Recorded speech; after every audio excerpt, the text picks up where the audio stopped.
Hello everybody, it's Shady here, and for today's video I thought we'd discuss what us fans like to refer to as the golden age of Final Fantasy. So what is the golden age of Final Fantasy? This is basically a 5-game run within the Final Fantasy series that included Final Fantasy 6, 7, 8, 9 and 10. Yeah, and in my opinion, this is probably the greatest run any video game series has ever been on, and will never be matched in my opinion. Yeah, you look at a lot of series and yeah, typically when they do sequels, it's pretty much just the same thing again really, isn't it? And it's you know, it might be a slightly enhanced version, or it's just, you know, they just follow trends, or you know, anything like that really. And you know, obviously it's part of why I really love the Final Fantasy series overall, that they're always willing to do something so drastically different and interesting and set each game in a different world. And yeah, and I think these 5 games in particular are probably, you know, the greatest ever in my opinion. Definitely my top 5 Final Fantasy games anyway. I think they might be some of the greatest games ever made, full stop as well, really. And yeah, enough of just fawning over the games now. Let's actually discuss them. So obviously, first of all, we had Final Fantasy 6. Do mind my PS1 copy. Yeah, it looks a bit tattered. Got this ages ago. That's from a shop called Vision Games, which was a place in Wickham where I used to live. It's where I got it from. I actually got this thing for like a £5, which is insane. And the reason why I'm holding this particular copy up is because we actually didn't get the first 6 games over here in Europe. Yeah, I guess I should probably get into a bit of a history lesson first with the releases of the series. So, for starters, obviously Final Fantasy 1 came to America, obviously, then 2 and 3 never arrived, for the NES that is, they stayed in Japan, and then 4 for the Super Nintendo did come to North America, but they decided to call it Final Fantasy 2, because obviously they thought just jumping straight to 4 was kind of silly, and maybe would affect sales or something. And then obviously 5 never came, but then 6 did, and then decided to call 6 3. So one thing you'll notice is a lot of like old school dudes will call you know, 4 Final Fantasy 2 and 6 Final Fantasy 3. So yeah, just to prevent confusion. Obviously now all these games are accessible. And obviously, yeah, the first game we got over here was actually Final Fantasy 7. So obviously after that, they did some re-releases for the first 5 for the PlayStation 1. And yeah, obviously they did the Origins collection, which was 1 and 2, Anthology, which was 4 and 5, and then they released 6 separately. One interesting thing, obviously this is how late on it was. This included a demo for Final Fantasy X. So yeah, very late on in the PlayStation's life cycle anyway. But yeah, I think it's pretty great anyway. You know, this isn't the best version of the game either, by the way. Don't play this version, just to put it out there. This was kind of, because it used, obviously it's on the CD thing, it has like ridiculously long loading times. Yeah, and it just adds a lot of unwanted friction to the game, but now to the game itself. So obviously this game was originally released in '94, and basically what happens is we play as Terra, who's this kind of this girl with magical powers who is being controlled by the Empire. She actually has this slave crown on. And the opening of the game, we see Terra with 2 other soldiers, Biggs and Wedge from the Empire, on these giant Magitech armors. That's what you see there, and on the back there. And then you see them entering the city of Nash. And then when they arrive there, they basically just start attacking people, breaking into this cave, and they're basically there to steal an Esper.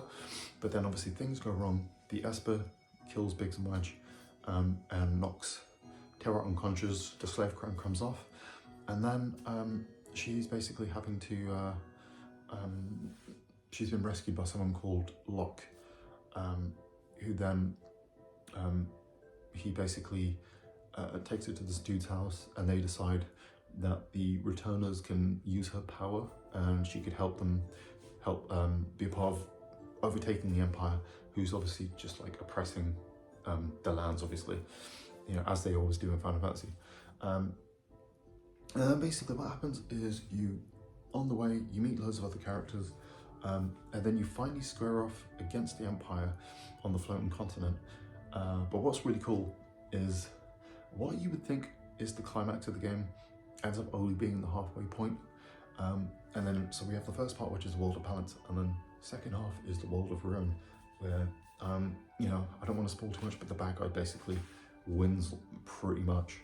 And then the second half of the game is you gathering your party members and then taking on the final dungeon. And it's really cool. If you guys have played Octopath Traveler 1 and 2, this is the game that basically inspired those games. We have, you essentially don't really have a main character in this game, even though Terra technically is. Every character kind of, you know, is as important to the plot and is fully fleshed out. I'm pretty sure there's like 13 characters in this game as well. There's a lot. Most of them, or a good amount of them, are like secret characters that you have to kind of figure out yourself and everything. So, but it's really great. And yeah, obviously the story is just one aspect of it. Obviously the most important part are the actual like mechanics and development systems. And Final Fantasy VI introduces a really cool one. Obviously it doesn't have a job system. Basically every character has their own unique abilities. So obviously Terra can use magic. Then Locke can steal because he's a thief. Another character, Edgar, he has these tools so he can like fire like his auto crossbow and some other things.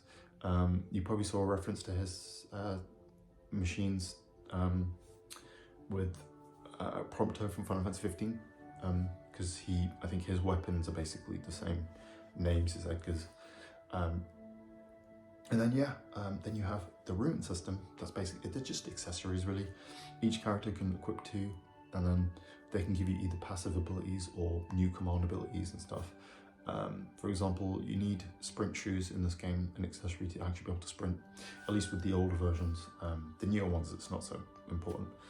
And then, obviously, the most important thing is you have the Esper system. So basically, like I said, Terra and another character are the only ones who can actually naturally use magic. And then to actually learn magic for your other characters, you need to equip them with Espers. And then obviously as they gain magic points, they'll learn these spells. But then also what's cool is when you have a Esper equipped, they'll give you a bonus to a particular stat on a level up. So you really have to think about which Espers to equip to which characters. And it adds so much depth to the game really. And yeah, it's just a great game. You know, I'm sure you know, a lot of people have heard about it because it's one of the ones that's debated as to whether it's the greatest game in the series. Typically you'll find the people who played you know, games during the 16-bit era, the people a bit older than me, this would be the one that they call their favorite. What I really love is obviously, you know, this was originally obviously released for the Super Nintendo, and at this point they'd done 2 other Final Fantasy games and it felt like they got a good grasp of what to do with the series. And you know, they kind of just, there's so much in this game, there's so much content. It's almost insane to think it's a 16-bit JRPG because there's that much in there. You're surprised you even fit it all in the cartridge. And if I'm correct, I think this is one of the games that uses, I feel like it may use the Super FX chip or something, I might be wrong on that. But it actually, when you use the Chocobos, it's actually in 3D and you can actually look around, which is really cool. Obviously that was a feature of the Super Nintendo, obviously it could do that kind of pseudo 3D kind of graphics, couldn't it? That's why Doom got a port on there, for example. But yeah, that's only just one of the 5 games. Obviously next up, there was another game. You know, as you can imagine, yeah, you know, after 6, game 7, you may have heard of this game. I don't think it's that popular though. But yeah, Final Fantasy 7, what can I say that everyone else hasn't said? You know, this game is a masterpiece. Obviously, a lot of people kind of my age who grew up with the PS1, this was kind of the game to own, and this is the one a lot of them will say is the best game out of the series. It's kind of the fan favourite really, isn't it? And for good reason really. Obviously in this game, we play as Cloud Strife, who's a mercenary. He's helping this resistance group called Avalanche to kind of save the world kind of thing, or from Shinra Corporation, and then they end up getting embroiled in a plot where they have to face off against Sephiroth, who is an old enemy of Cloud's, and Cloud has to kind of confront ghosts of his past in a way. It's really cool. Yeah, obviously, this game has one of the coolest development systems, which is the materia system. So basically how it works is you have these little spheres, different coloured ones, which give you different abilities in battle. Green ones give you magic, pink ones are like stat bonuses, red ones are summons, then I think you have like yellow for command abilities, and then there's the blue ones, light blue ones, which are like added effects, or ones that you have to equip to other materials, if that makes sense. So you'll have like added stats where if it's equipped to one particular thing, it will do damage. Yeah, okay, now we have a truck going past making noise. So yeah, hope you can't hear that. Okay, it's gone. Yeah, so it's just a great game. Yeah, so the materia system, obviously, you equip materia to your weapon and armor. They have different slots. You can have up to 8 on each. And obviously then there's the growth to materia growth as well, which you have to consider. And yeah, there's just a lot of strategy in the game. What I love is that, you know, you can just have basic material combinations, but then if you really want to go crazy, you can do all sorts of insane stuff. And yeah, there's just a lot of strategy that can be had with the materia system. It's one of the coolest systems ever, I think. Yeah, and you know, I know there's a lot of people who probably played the remake, but yeah, I really think if you haven't played the original and you've played that, you really should. This game is great. I would say play this game before playing the remake, because the remake's kind of doing a completely different thing. You know, people who play both will know, and obviously there's still questions to be answered because there's still like 2 more games to come. But yeah, definitely give this game a go. It's incredible. And then obviously next up, Final Fantasy VIII. This is a really interesting thing because yeah, I think, you know, there's a lot of people who played 7 first, or it was their first Final Fantasy, so they had no idea that, you know, each game is completely different and it does its own thing. So I think a lot of people, they kind of played this game and felt a little disappointed, where they were like, oh, you know, I was just expecting Final Fantasy VII too. But yeah, that's not the case. And obviously, over the years, people have turned around and, you know, I think people appreciate what this game did. But yeah, in this game, obviously, we play as Squall Lionheart, who's a seed, or a seed in training, which is basically a school where they train mercenaries, which is kind of insane when you think about it. Only sort of thing that would exist in a video game, I guess. And basically what happens is, the opening cutscene, he's fighting against his rival Sypha in training, and Sypha goes a bit too far, cuts him, as you can see on the back there, yeah, just there, and then he cuts him back, and then basically you wake up in the infirmary, and then you have to prepare for your seed exam, which basically just means that you're like fully trained basically, and you get to go on missions, and then obviously you pass the seed exam, and then you end up going on a mission, but then you end up getting into a conflict with this sorceress, and having to fight off the Galbadian army, and it kind of becomes this whole war. It's really interesting. First, the idea that the main villain of the game is a sorceress is very interesting, and you know, the whole kind of lore behind magic and sorcerers in this game is really cool. You have to dig deep to get into it and understand it, and there's kind of some supplementary material, but it's really interesting.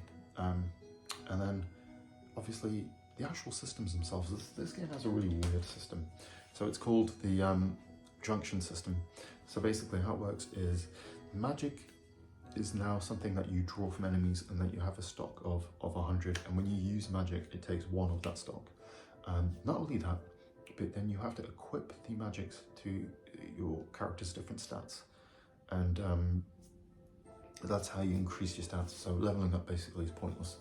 All leveling up does is increase the enemies. You do get some slight stat bonuses from leveling up, but yeah, it's pretty much pointless. Then yeah, you basically you have the GF system, Guardian Forces, not girlfriends. And how it works is you get the GFs, you equip them to your character, and then they can learn abilities. For example, if you have to teach them abilities like junction strength, so that you can actually junction magic to your strength to improve that stat. It all sounds very complicated, but it really isn't. The game has really great tutorials as well, in-depth stuff. Or you can just watch a video to explain it, pretty much. And obviously, there's another system, which is the limit break system. In this game, you see, in 7 you had a gauge that increased as you got attacked, and in this one, when your HP is in critical health, you have a chance of being able to achieve your limit break, and then just be able to do stupid amount of damage. That's kind of one of the issues in the game, though, is that you have to kind of use the that's the most powerful thing. It's kind of very abusable using limit breaks.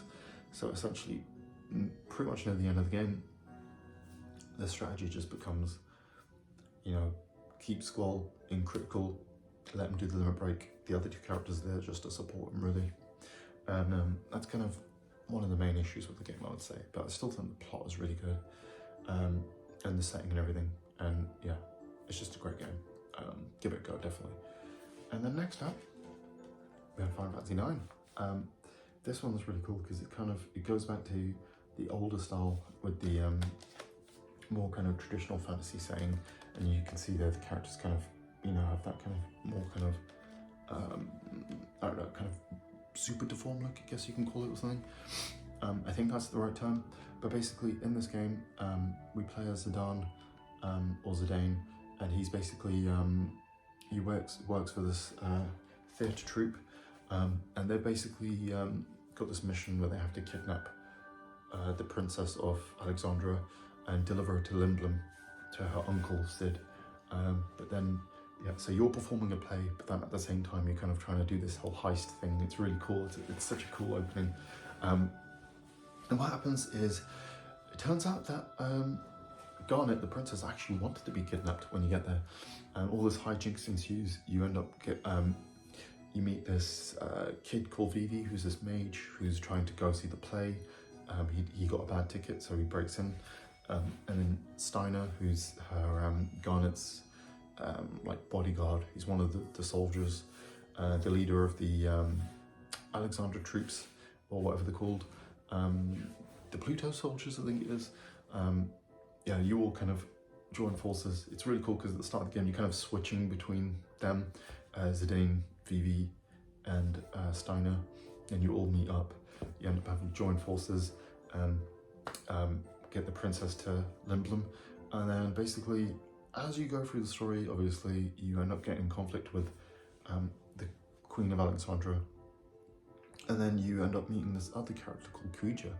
I'm not going to spoil too much into the game, but it's a very good game. This was Hinoroku Sakaguchi's final game as director. He just took on a producer role after this for the next couple of Final Fantasy games. But yeah, it's just a solid game. The soundtrack is, probably one of the great soundtracks in gaming history. I think, it's definitely Nobuo Uematsu's magnum opus, I would definitely say. And yeah, the actual development system in this game was really cool. It has the Magic's gem system.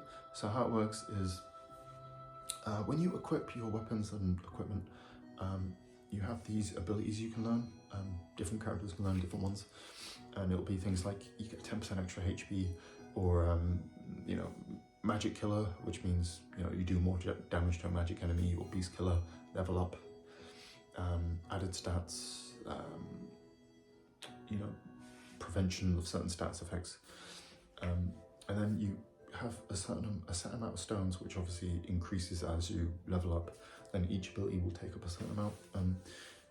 It can take as little as 1 stone to 10 stones, even more, depending on how powerful it is. And then you kind of have to build your character with those abilities in mind, if that makes sense. And it's just a really cool, simple system. Nothing too complicated, but just really solid, and allows for a lot of different strategy. And then each character basically has their own kind of abilities. So each character is almost like a class in themselves. So obviously Zidane is kind of the thief, the main character. You can steal and do different thief abilities. And then Garnet, obviously she can summon and do white magic. Steiner does sword arts. And he can also do sword magic when he's paired up with Vivi. Vivi does black magic. And yeah, and then obviously you have another 4 characters who all have different abilities. And then yeah, it's just a great game. And what I really love about this is, you know, it's a very, it felt like it took a lot of kind of ideas and inspiration from prior games and kind of culminated them into one. And it really feels like, you know, it's kind of, it's full of the most kind of allusions and kind of Easter eggs and all sorts from prior games. If you guys have played Shin Megami Tensei 4, Megaton fans, I think you'll know what I mean. It's kind of like, it's like the retrospective game, if that makes sense. If that even, you know what I mean? It's just, it's the one chalked with the most kind of references, pretty much, and allusions to prior games, which is really cool. And yeah, it's a really solid game. Yeah, I think out of the PS1 games as well, it's the one that has the nicest visuals. Obviously, you know, 7 looks a bit dated now. 8 kind of went for a more realistic look. The remaster looks great though. And then yeah, 9 just has like, you know, not going for too much overly detailed character models. It's going for more of a storybook look, and it just looks really cool. And yeah, just a really cool game. And then obviously, finally, in this Final Fantasy Golden Age retrospective, we have Final Fantasy X, my personal favourite game in the series. So, obviously, I'm showing you the PS4 version, but this was original PS2. Yeah, and this is like the cool kind of steelbook version of this game. And yeah, basically, so like I said, the first game released in, Final Fantasy VI released in 94, and then yeah, 7 in 97, 99 for 8, 2000, I think it was, for this game, and then 2001, a year later, for Final Fantasy X. One interesting thing is Final Fantasies 9, 10 and 11 all developed within the same time with different teams. So yeah, Sakaguchi actually took a producer role for this game, but considering this is the first Final Fantasy where he wasn't director, they kind of did an amazing job. Obviously, let's kind of actually talk about the game now. So in Final Fantasy X, we play as Tidus. The opening of the game, we're in Xanagund. He's basically this 8-bit blitzball player. It's basically like, it's almost like underwater rugby or something. I guess is the best way to describe it, with a dash of football / soccer. And yeah, so he's having this big match.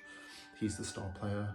You have all these adoring fans speaking to him. He goes in, the opening cutscene is the game itself, and then there's this giant floating whale that just attacks Xanagund called Sin.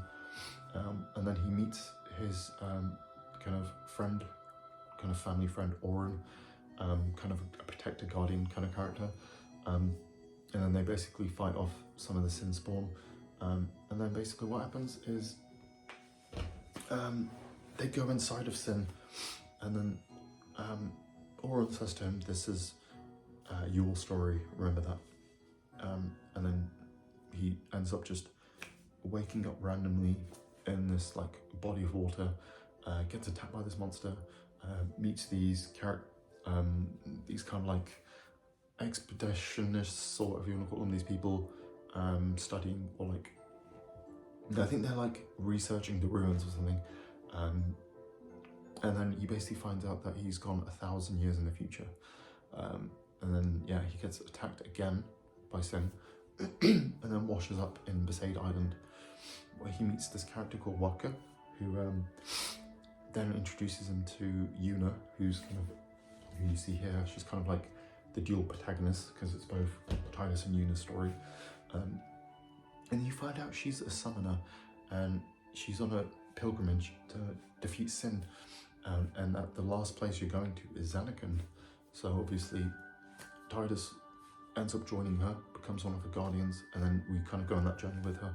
And what's really cool is this game, there's no overworld like prior Final Fantasy games, it's very linear, but obviously that kind of makes sense to the plot because we're on a linear path. We have to go to all these different temples in these towns and then eventually go to Zanarkand. And yeah, it's just really cool. The game looks absolutely stunning. Even the original PS2 version. This remaster, they like improved the visuals a bit. Yeah, there's like some improvements. But yeah, pretty much the game is exactly the same. One thing though, obviously, if you're looking to pick up the game, I would say just pick up the HD version at this point. Over here, so there was the original release. This is something they did with Final Fantasy pretty much from 7 onwards. Not every game though, but they released the standard version and then they did like an international version because it would take up to a year or two for the game to release overseas. So they would always do like an updated version and then kind of release that. So in Japan and North America, you just have the standard release, and then in the PAL territories, we got the international version, which basically just added some extra bosses, the Dark Aeons and a few extra bits, new sphere grid system. And yeah, so I would suggest just picking up the HD version really, because it has all of that included, so you don't have to worry. Plus it just looks nicer. Another thing, let's go into the actual development system. So obviously this game uses the sphere grid system, which basically means that you don't level up at all. How it works is you have this giant sphere grid, you move on it, and you have to get these, you have these nodes. Each one is a different stat increase or ability that you learn, and you gain sphere levels, which allows you to move a place, and then you get the actual spheres themselves, which you use to learn abilities and stat increases. So that's pretty much how you level up. It's almost like, you know, every skill tree in every game nowadays. This was like the first version of it, pretty much. It is quite funny how that's kind of become a standard now. But yeah, it's a very interesting system.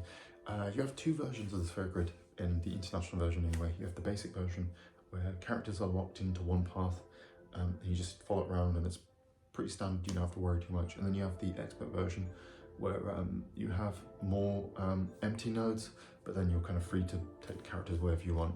So it's all really cool. I'd say choose the basic one for your first playthrough, and then go for the expert one if you're looking to min-max and get the highest possible stats. Even though I think you can just do everything in the game with the basic one anyway. So yeah, the whole point of that expert one was just to make it easy for the people who were gonna stat level, so you don't need to get as many clear spheres, or you know, empty the spheres and replace them with higher stats. But yeah, one thing I can't forget is the actual summon system in this game. This was actually the first game where you can actually use the summons as a full-blown party member, like you could in like you can in the newer ones now. How it works is Yuna summons them because she's the only one who can summon, and then the whole party goes, and then they're just this giant thing that replaces them, and you know, they can just do powerful attacks. All really cool stuff. Yeah, obviously now I've discussed the games, let's talk about, you know, playing the games themselves. One of the greatest things about this series is pretty much every game is available on every modern platform. Like, you know, one great thing is like Square Enix have not been shy of re-releasing these games. I know we kind of, sometimes we, you know, have a go at studios and developers for just constantly re-releasing games and milking them. But thankfully, you know, because of that, it's, you know, no one has to worry about ever, you know, having to track down copies of the games. You know, we won't have like an Atlas situation with the Shin Megami Tensei series, where, you know, you have to rely on either fan translations or just buy ridiculous versions for old systems that you may not even have, you know. So anyway, so if you want to play Final Fantasy VI, your best bet is actually obviously, like I said, there's the original Super Nintendo version, which will be called Final Fantasy 3. And then obviously you've got that PS1 version, don't play that. There's the GBA version as well, which is cool. And then there's the version I would personally suggest, which is the Pixel Remaster. There has been a few mobile versions, but obviously they've just been replaced with the Pixel Remaster now. So basically, the Pixel Remaster version is essentially the original Super Nintendo version, and I've upscaled to 1080p to look nice and shiny. None of the extra content. Obviously, if you want the most feature-complete version, go for GBA. But obviously the sound isn't quite as good, but if you just want kind of the best version, or if you want the most accessible and truest to the original, go for the Pixel Remaster. Obviously you can buy physical copy on PS4 and Switch of the Pixel Remaster, which includes 1 to 6, or you can just buy them separately digitally on Steam, PS4 and Switch, which is cool. I think, yeah, you know, I think it's about 17 or 18 quid just for 6 on its own, or you can buy the whole lot for like 60 quid or something. It's kind of expensive, but still, you know, it's a way to get the games, which is cool. And obviously Final Fantasy 7, you have the original PS1 version. There was like a PC release as well, and then there's the mobile version if you want to play it on your phone for some reason. And obviously then you just have the latest HD version, PC version, which you can get on Steam, you know, PlayStation, Switch and Xbox, which is cool. And yeah, and then the same thing goes for 8. You have obviously the original PS1, the PC version, and then they did a full-on remaster where they improved all the character models, so they all look really cool. And that version is available on yeah, pretty much all modern platforms, PS4, Switch, and Xbox. And what's really cool is you can actually get a physical version of that particular one. 7 and 8 you can get as a double pack for the Switch, which is really cool, or you can just buy 8 separately on its own on like PS4. I don't think there's a physical version available on Xbox though, annoyingly. But yeah, I mean, it's cheap enough anyway. The Final Fantasy games have kind of gone on and off with Game Pass over the years, so Game Pass subscribers, they may come on there again at some point. I know that Sony or Microsoft and Square Enix have kind of doing a bit of dealings. You know, Final Fantasy 14 is coming to Xbox now, so I wouldn't be surprised if we see these games, Pixel Remasters and whatnot, eventually come there. And obviously Final Fantasy 9 next up, obviously. You have the original PS1 version, then there's the PC kind of HD version, which has then been ported to Switch, PlayStation, Xbox as always. And what's cool is you can actually get a physical version of the Switch one for 9 as well, if you were interested, which is cool. Then finally, 10, this is the most interesting, because like I said, you got the original PS2 version, which was, obviously, like I said, the North American one is the non-international, the PAL one is an international, and then obviously then there was the original HD version, which was released for PS3, and that one has a new soundtrack, but it doesn't include the original one. And then they did another HD version, which was first released on PS4. This one included the original N-Arrange soundtrack, and like I showed already, it has this really cool steelbook, and this one does actually include Final Fantasy X-2 as well. And yeah, this game, this particular version is also available for Xbox and Switch as well, which is cool, and obviously Steam as well. And yeah, these games are all amazing, and I think you should definitely give them all a go. I know there's a lot of people who, you know, whenever a new Final Fantasy game comes out, you have people who are trying it for the first time. I've just jumped in the series with the latest game, so I really think it's definitely go back and play a lot of these older ones. They're really great. These 5 games in particular are amazing. And yeah, there's no excuse not to play it because they're available on everything, so give it a go. But yeah, anyway, that's it for this video. I hope you enjoyed, and catch you guys in the next one. Have a great rest of your day.